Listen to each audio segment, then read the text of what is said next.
Flames roared as Carthaginian priests lifted infants toward the bronze hands of Baal Hammon, their cries echoing across the Tophet. The bodies tumbled into the pit of fire, smoke rising as parents wept and prayed for mercy. It was said to be the most terrifying ritual of the ancient world, a city offering its children to the gods. At the edge of the Mediterranean, under the hot Tunisian sun, lie the ruins of a once mighty empire. This is Carthage, a city that once stared Rome in the eye, a powerhouse of trade and wealth.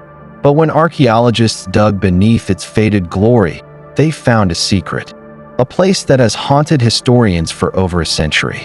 They call it the Tophet. It's a sacred ground, dotted with thousands of stone markers, each one standing guard over a small, clay urn. And inside each urn, the charred, brittle bones of a child.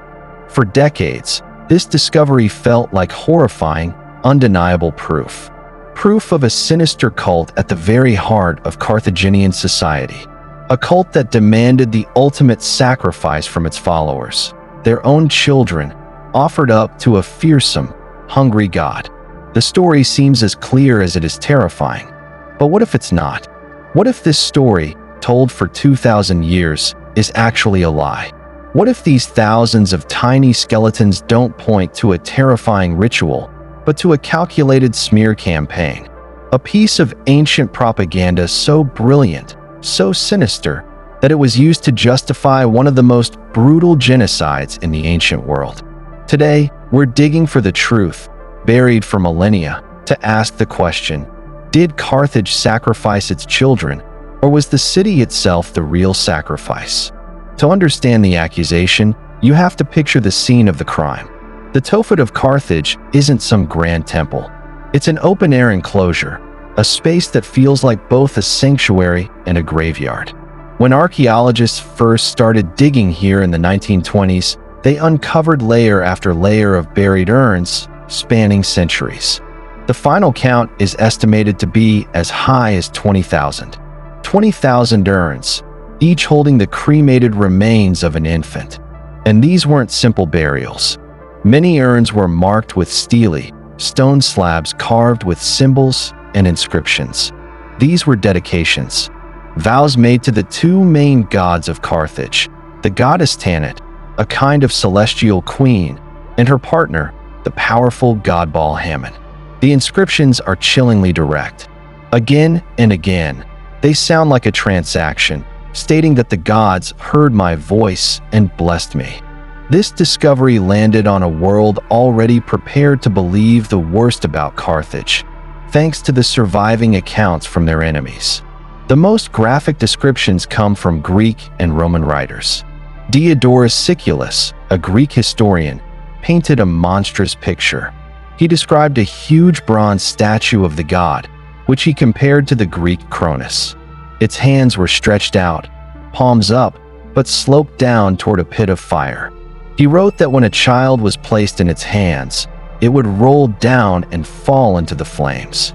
Diodorus claimed that in times of crisis, the Carthaginian nobility would offer their own children to calm the god's anger. He even adds a detail that seems almost too cruel to be true, that families with no children of their own would buy infants from the poor and cut their throats as if they were so many lambs or young birds. Other writers, like Plutarch and the Christian author Tertullian, repeated these stories. They created a consistent, terrifying image of a society in the grip of a bloody faith. For a long time, the case seemed closed. The ancient texts and the archaeological evidence appeared to tell the same story. The urns were the bodies. The stele were the receipts. The historians were the eyewitnesses. Modern scholars who support the sacrifice theory point to a few key things. First, the age of the infants. Multiple studies of the remains have found that most of the children were very young, often between 1 and 3 months old. They argue this isn't a normal pattern for a regular cemetery.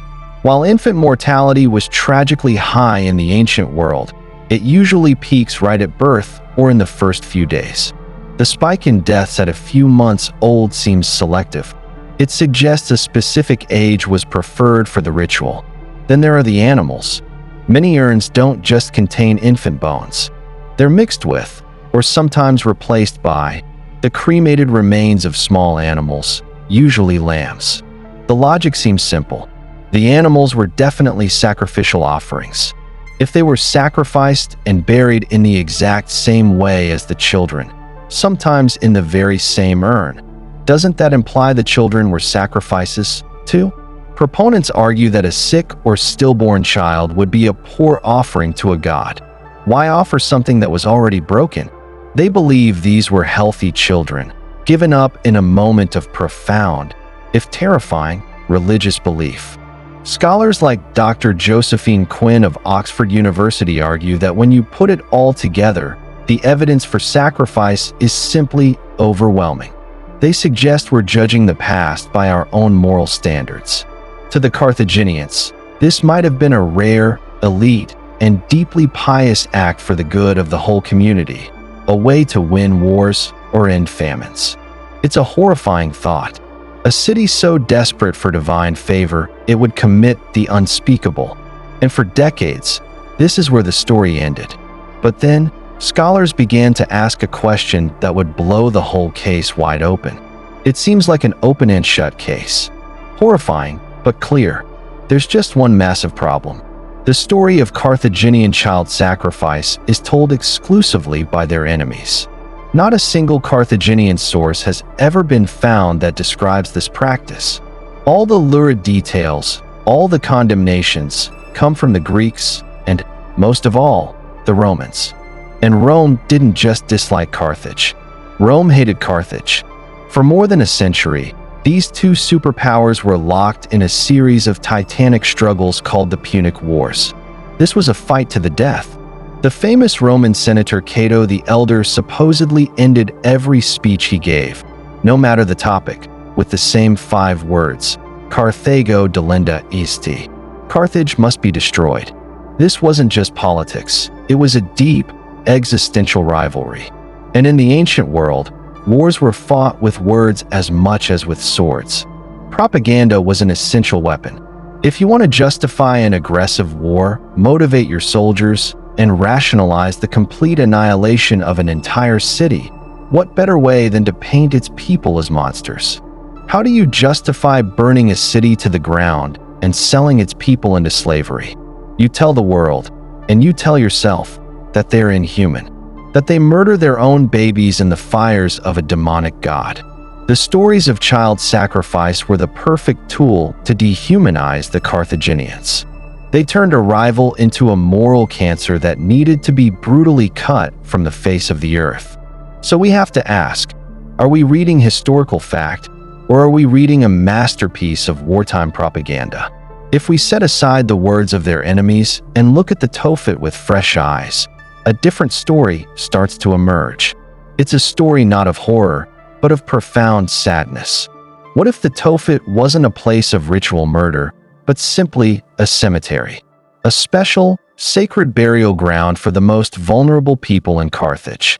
The first piece of this counterargument is the grim reality of ancient life. Infant mortality was incredibly high. Some estimates suggest that as many as 1 in 3 children didn't live to see their first birthday. Every family, rich or poor, would have known the pain of losing an infant.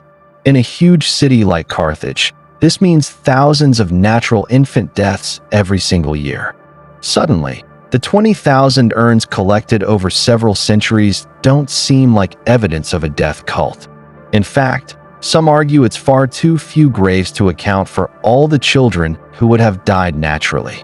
This suggests the Tophet might have been a cemetery for a specific group, perhaps infants who died before a certain age and were buried in a separate, sacred place. A major study led by researchers from the University of Pittsburgh challenged the sacrifice story directly. After examining hundreds of urns, they found that a huge percentage of the remains belonged to fetuses and perinatal infants, babies who were stillborn or died within days of birth. This age pattern perfectly matches natural mortality, not a ritual that supposedly preferred infants who were a few months old. The presence of stillborns is especially tough for the sacrifice theory. Why would you sacrifice a child that was already dead? This interpretation changes everything. The urns aren't evidence of a crime. They're evidence of a loving burial. Cremation was a common practice, and burying these lost children in a special precinct under the eyes of the city's chief gods, Baal and Tanit, could be seen as an act of devotion. A plea to the gods to protect the spirit of a child who never had a chance at life.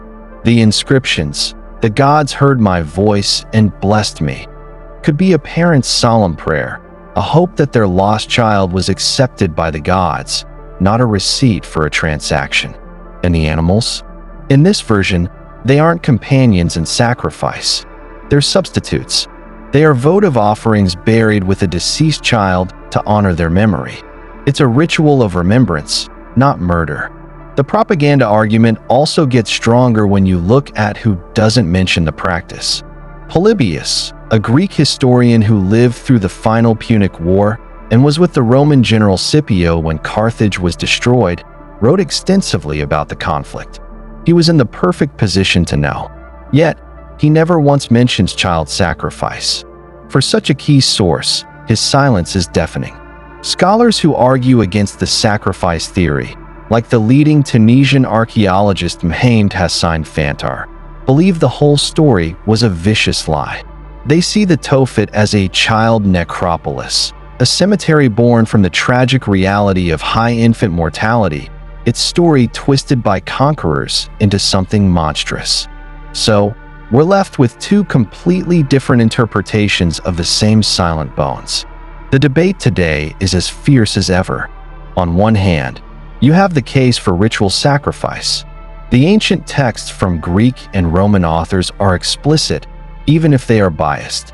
The inscriptions on the stele sound like a vow that has been fulfilled. Some scientific studies show a spike in deaths around a few months of age, which suggests a non-natural cause. And the mix of infant and animal remains, buried in the exact same ritualistic way, is deeply suspicious. For this side, to ignore all this is to ignore a mountain of evidence. On the other hand, you have the case for a sacred cemetery, its memory smeared by propaganda. There are no Carthaginian accounts of this practice, a massive hole in the story. The main accusers, the Romans, had a powerful motive to lie. The staggering infant mortality rate provides a natural explanation for a large cemetery full of babies. And crucial scientific studies show that many remains are of stillborns and newborns, fitting a pattern of natural death, not ritual murder. From this view, the story of child sacrifice is the final crime Rome committed against Carthage, an assassination of their character that has lasted for centuries. The academic world is still split right down the middle. One study will claim overwhelming proof of sacrifice, and a few years later another will use new techniques to claim the exact opposite. The bones can't speak. All we have are fragments, a piece of a jawbone, an inscription on a stone, a line from a hostile historian. We're left to piece together the clues. In the end, we're standing before a profound mystery. The ruins of Carthage hold their secrets tight. Do these fields of tiny urns tell a story of unimaginable cruelty, of parents giving their children to the fire as a desperate offering to their gods? Is this the proof of a darkness we can barely comprehend? Or is it a story of heartbreak, of parents mourning children taken too soon, laid to rest in a holy place, only to have their memory desecrated by the propaganda of a ruthless enemy? In this version, the greatest crime wasn't the sacrifice of children, but the sacrifice of a city's reputation on the altar of war. History is rarely a simple story. It's a murky, complex puzzle. The Tophet of Carthage is one of its greatest enigmas. It's a place of bones, but the story it tells depends on which clues you choose to follow. A sinister cult, or a historical slander, a field of offerings, or a garden of sorrow. The final verdict might be lost to time, but the debate is ours. What do you think? After hearing the evidence, do you believe the Carthaginians practiced ritual child sacrifice?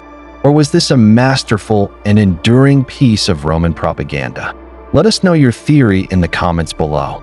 If you thought the sight of parents handing their children to the flames of Baal Hammon was horrifying, wait until you hear about the emperor who turned death into entertainment, sitting on a golden throne, laughing as men and beasts tore each other apart.